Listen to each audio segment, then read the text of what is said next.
All that adrenaline about to kick in as they're called into the pens. They will line up single file per school, and away they go with the English Schools Cross Country Cup final, our final race of the day. The senior boys tearing down the course. It's going to be a fast one. They're racing over 5.2 kilometres here at the grammar school at Leeds. A historical venue. This school, almost 500 years old, its origins, and 170 or so of these young men who will build on their experiences so far this cross-country campaign to try and get an individual and team gold medal. A podium would be nice, wouldn't it? These athletes stretching out at the front. And some of them we'll have seen across this cross-country campaign before, but so many of them new to this sort of arena and this sort of pace as well, which will just keep building as we go around this course, Rosie. Yeah, absolutely will. The athletes taking a moment to settle into the race. It was a quick start by the entire field there, and they'll just begin to find their rhythm, settle into it, find their momentum. And as they do so, we'll see those gaps start to form as the long snake of athletes makes its way round towards the next corner. And we can see a couple of athletes just starting to move clear and led out by Tom Webb. Just behind him, his teammate as well. That's Nate Ground, Millfield School. So they've had a very, very good start early on, and if they can hold that position, they'll be looking to replicate some of the results we've seen perhaps by Guildford High earlier on this afternoon. But it is, of course, very, very early stages as we head round that hairpin. And we can see just how tightly packed the entire field is. It's Owen Smith over on the left-hand side of the screen as well. He'll be looking to try and bridge the gap and stay with the leaders. As there's Archie Budding there in the purple, Ilkley Grammar School. And now the big crowds. It's always a surreal picture when you see the crowds flooding through on a cross-country course. It's a surreal experience as well to be part of it and have your competitors and teammates right alongside you. And now it does start to spread out just a touch at the front, and they're single file rounding that corner heading down the hill. Yeah, good start for Millfield, one of those specialist schools for sport, talented across hockey, netball, swimming, athletics for sure. And Webb is leading at the front at the moment from Fothergill. And they have 3 long laps, these guys. It's the first long lap at the moment. They'll settle into a rhythm nicely, and good to see floods of athletes coming down this decline through the trees. And you've got to measure your efforts, haven't you? It's just over 5 kilometres. These guys all know 5K from doing park runs and maybe some podiums as well, but you can't run a cross-country 5K in the same way that you run a 5K on the road. It's just not the same. The burn that you get in your legs is something very different. You don't have super shoes powering you down the track as well, so it's an all different experience. And that section of the course they're just coming out of now has no access to spectators as well, so it's very, very quiet, and that's when your mind starts to play tricks on you and you start to feel the burn a little bit more. Maybe not in these opening 4 minutes, but certainly on the second and third laps, where they will start to feel the pressure and their legs and lungs will be telling them to stop. So Tom Webb just reeled in ever so slightly by some of these chasers. We've got 7 athletes in that leading group, and it is Tom Webb at the front of it alongside Owen Smith in that black strip. Yeah, these athletes looking like they're just happy to tick along as a group of 7 at the moment. As you say, Scott, it's a very different 5K over the fields than it is over the road. And it can be a whole different ball game. These athletes will be helping each other out, wanting to stay with each other. Nobody's going to want to be isolated for too long in this race, especially as they do head out onto that quiet field in their second and third laps. it is most definitely mind games at that point with yourself more than anything. It really can be a challenge, and these guys will be happy to stick with each other and not leave each other stranded in no man's land. It's as beneficial to them all as it is as a group. And there's Archie Budding as well, trying to stay with that lead group. I'm sure as time goes on, we'll start to see that lead pack just thin out a touch. But at the moment, they're all ticking along pretty easily, quite happily.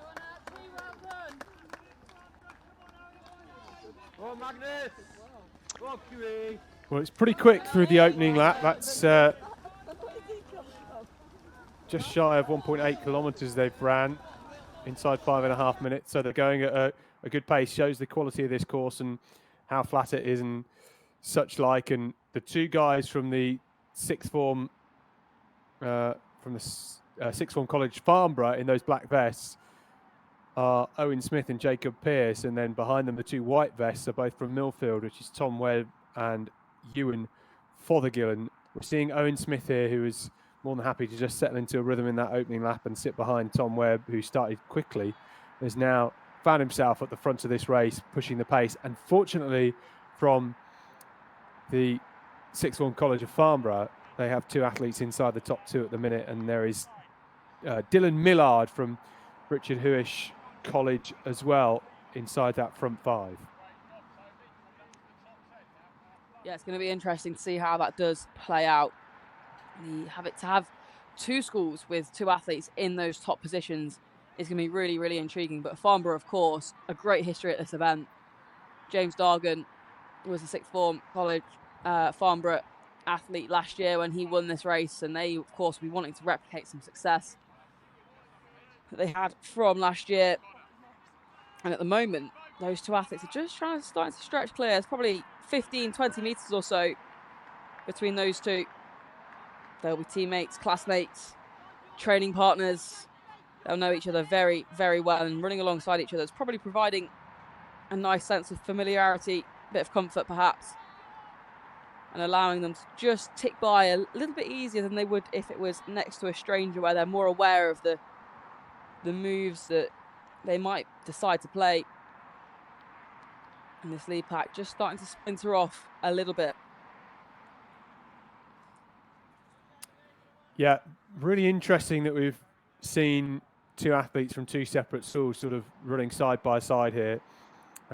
Dylan Millard at the moment is in third, and needs to be careful he's not in no man's land, because he's still got a lap and a half of this race to go, and at the moment finds himself cut adrift of everybody behind him, the two Millfield boys and then the two Farnborough boys in front. So Rafi Gaya is somewhere in that top six as well at the moment. What can he do?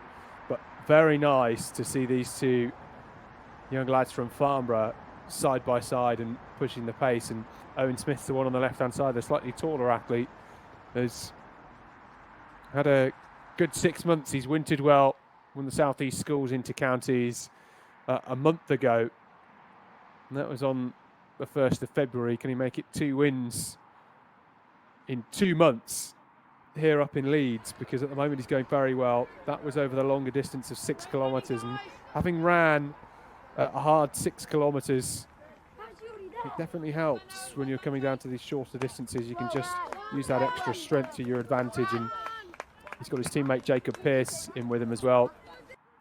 And Pearce is looking very good at the moment and just needs to perhaps get back on the shoulder of Owen Smith so he can keep at the front and they can work together, because it's looking very good at the moment from a team perspective for the Farnborough boys. Yeah, most definitely. It's going to be an important section of the course, I think, for Jacob Pearce to make sure that he does stay on the shoulder of his teammate. I think at this point, if he drops off, he can leave himself a little bit vulnerable. There's plenty of the race still to be run. You don't want to be cut adrift too much. So if he can stay in touching distance here, he'll set himself up really, really well for the closing stages. But these two, they really are just ticking along very nicely. Owen Smith looking very controlled, very relaxed, and has probably put just 2 or so meters on his teammate.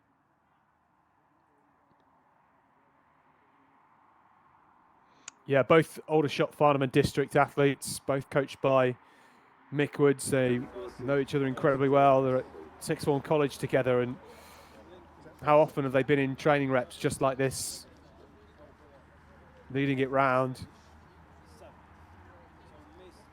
on the fields, on the track, on the roads as well, and they both look very relaxed, which is good to see. Maybe Jacob Pearce in second, a bit more strain on his face, but they are looking very, very good, and that gap just stretching out a little bit between those two, edging towards 10 meters at the start of lap 3. This is the final lap, and it is looking very good at the moment. Pearce just needs to try and dig in and hold on to the back of Owen Smith for as long as possible. It will just help him out mentally as much as physically, because you don't want to be adrift and out on your own for, you know, the next 1,500 meters. It's a tough way to go if that is the case. So Pearce will have to dig deep here, but at the front with Owen Smith, number 128 in those blue spikes, he is looking so good. It's metronomic at the moment from him. Yeah, it absolutely is.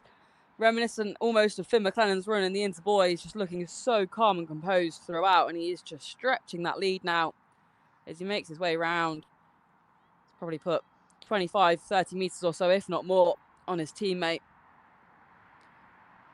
It'll be interesting to see how he does move through the final stages, as he does look just so controlled, so calm. And it'll be intriguing to see how Jacob Pearce handles this last part of the lap as he moves through. He doesn't want to lose his momentum too much, doesn't want to relax off the gas and leave himself vulnerable to places behind. But it looks as though, to me, like these top 3 are pretty set. There's a gap back between 3rd and 4th as well. And that lead pack of 5 that we had initially has really stretched apart. Yeah, I just wonder whether that gap between 3rd and 4th, Dylan Millard, who was in 3rd, and I think it's Tom Webb chasing him down from Millfield, whether that gap has actually closed just slightly.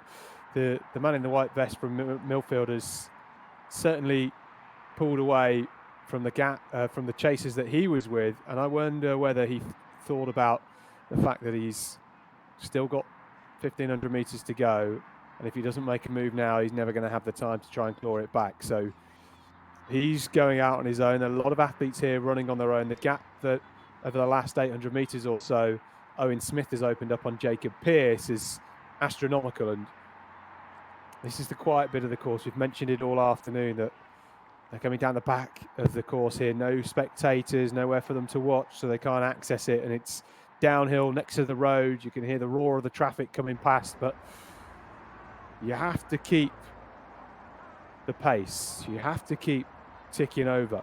You can't ease off. It's too easy to do that. And I don't think Owen Smith is doing that here, because he's looking very quick coming down this slope, and Jacob Pearce will try and do the same and just open up that stride length and keep building some speed and on top of it.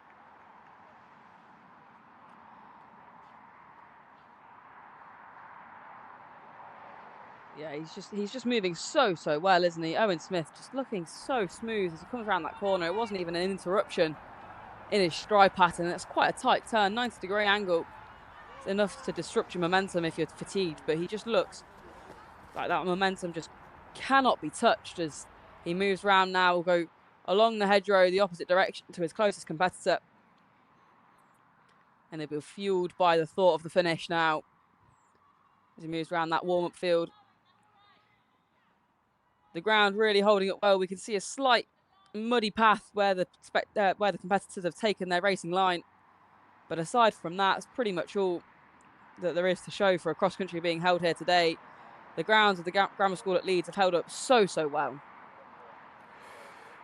Well, Smith here is definitely digging in towards this finish. He's starting to pick up the pace because he knows there's not long left to go. He will hear the roar of the crowd in just a few meters. He can see well behind him Jacob Pearce. This is going to be an amazing 1-2 for the Sixth Form College of Farnborough. And these two athletes, light years ahead of everybody else at this point. Dylan Millard is in 3rd, well ahead of the Millfield boys who are leading the early part of this race. but this is going to be a red carpet walk-in. And there's the smile already from Owen Smith. He knows he's got this in the bag. Can use this downhill section just to build a bit of speed and roll in towards the finish. Pearce is there in the background into the finishing straight. And Owen Smith, who has done a marvellous job today of just building and building and building, and no one will get near him here. That's a smile. He knows he's taken a huge win here. Kisses the badge of his sixth form college. There's the win for Owen Smith. A wonderful run, a dominant run, and he's pulled along his teammate, his training partner, his clubmate, Jacob Pearce, who comes through to take second here at the English Schools Cross Country Cup final. Farnborough with a wonderful performance. And here comes Dylan Millard, who made the brave decision early on to try and go out on his own with the early pace. And he's paid dividends with that bronze medal finish. Big sprint finish for fourth. Well, where are all the minor positions going to go? And who's going to pick up the team gold? Because here comes the rest of them. But what a performance from Owen Smith and Jacob Pearce for Farnborough, Rosie. Yeah, that was absolutely brilliant to watch. The teammates and how they worked together in those early stages up until probably about a lap and a half, 2 laps in. It was a pleasure to see them just ticking along next to each other, pretty much stride for stride. And then as Owen Smith decided to just put his foot down and go through the gears, it was absolutely fantastic. Yeah, it's a huge privilege to be able to do that, to be in the fitness to be able to do that, and it's such an enjoyable feeling. And you could see Owen Smith enjoying every step of his run, especially as he came through onto that home straight, really just picking up the pace just because he can. Had an absolutely stunning run, and great to see a 1-2 as well for the sixth form at Farnborough. Very similar to the 1-2 for Guildford High in the Intergirls we saw earlier on. And it's been a great win for Owen Smith to round off what has been a fantastic day of racing. Yeah, absolutely. It was Henry Barker that was coming through with the marvellous sprint finish for Harrow School. Great work from him. That's the top 3 though, confirmed. And we'll have to wait and see as those results trickle in as to where those team trophies go. But Owen Smith, Jacob Pearce, can't sing their praises enough. I mean, an 18-second lead in the end. It was a similar sort of time difference that Finn McLennan had. As we see some of the other athletes crossing the finish line here. Around 170 were entered for this. Teams of 6, the top 4 athletes from each school.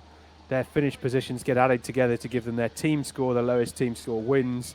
And Owen Smith and Jacob Pearce with a 1-2 for Farnborough have done their chances the world of good. Just trying to see where the others from Farnborough come in. I think we might have missed them as the results roll through. But great work from those two. The presentations will be made in around 17 minutes time inside the school. We will be bringing you that live here on Vinco.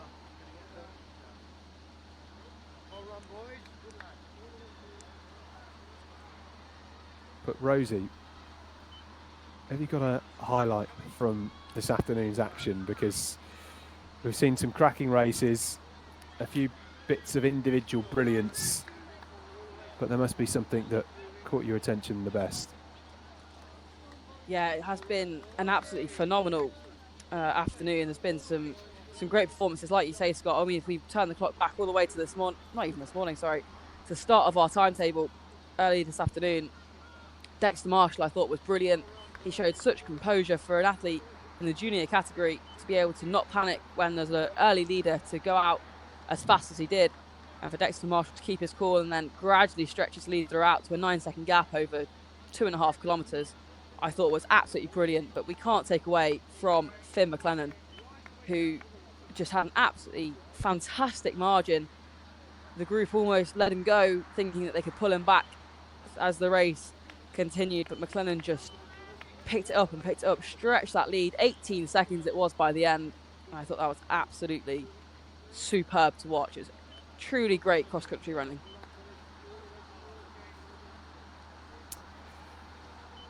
Well, massive thank you to all of our officials here. The English Schools does a wonderful job of providing competition opportunity and representative opportunities for young school athletes as well. The organisation is always trying to do better and always trying to improve the prospects of our young athletes. So many of them go through to international honours and Olympic honours as they get older. And before we head over to the presentations in around 15 minutes time, we'll stay with just these final few athletes crossing the line, but we can have a look at some of the highlights from today, which I think we'll have a little look at some of those highlights very shortly.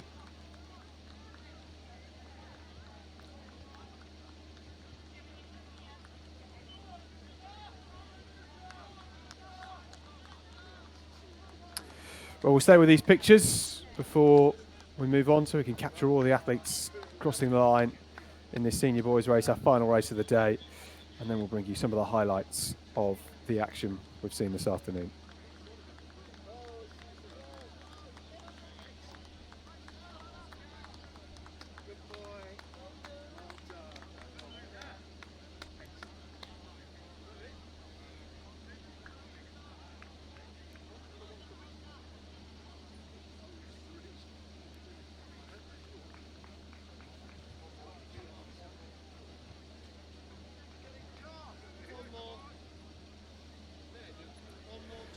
Rosie, the English Schools is in a couple of weeks' time.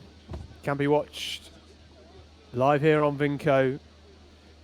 And of course next weekend as well as the British Athletics Cross Challenge final, incorporating the inter-counties cross-country as well. So we're likely to perhaps see some of those athletes we've seen today competing over the next 2 weekends. And the English Schools another great opportunity for the athletes to get experience of high-level competition at a schools level.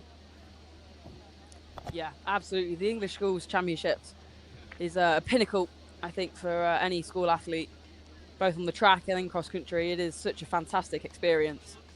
So they're very lucky to have that opportunity in a couple of weeks' time. I'm sure a lot of the winners and the athletes that we've seen all throughout the standings today will be competing there as well. It is the business end of the cross-country season. We often say with the inter-counties coming up, we had the National Cross very recently last weekend. And these athletes will be looking forward to coming off the mud and the hills and moving on towards the track, I think. But it is such an exciting time in the cross season. To be performing in championships every couple of weeks is a pretty unique experience. And it's one that you learn a lot from. So the athletes will be enjoying every minute of it, I'm sure. But they'll also be very grateful for the summer months to roll around. It's always a challenge training in the dark, in the damp, in the wind of cross country, the long slogs that you have at training, the endurance sessions, the hill sessions, but it sets you up fantastically as you move onto the track. And if you can carry that strength over and then add in the speed, we could see some very strong performances from the school athletes that we've seen today on the track at the English Schools Track and Field Championships in the summer as well. And of course, the English Schools does provide an opportunity for some athletes to then go on to represent England at the school level in the home countries international as they face Scotland and Wales and Ireland as well. And it is an absolute privilege for the athletes to be able to be a part of that, and English Schools do a fantastic job of facilitating that progress and that developmental opportunity for them. It'll be the start of an international career for some of these athletes that will go on for some absolutely huge honours in their future. And you mentioned James Dargan earlier on, was here winning, competing 12 months ago, and this year over in the US on a scholarship, plying his trade in the NC. Coming to an event like this, gives you an opportunity to build on and develop something really special. Yeah, it absolutely does. It just shows how special the English schools is and how important it is, and how the funding that they manage to generate people's donations at points is so important. And yeah, it would be such a shame if we ever did lose it, because English schools is just such a platform for so many athletes, and it holds memories for so many athletes moving forwards. There'll be some that do give up running or running competitively as they move through their adult years, but the English schools will always be treasured memories for a lot of them, I'm sure. Well, that's all of the athletes across the line in this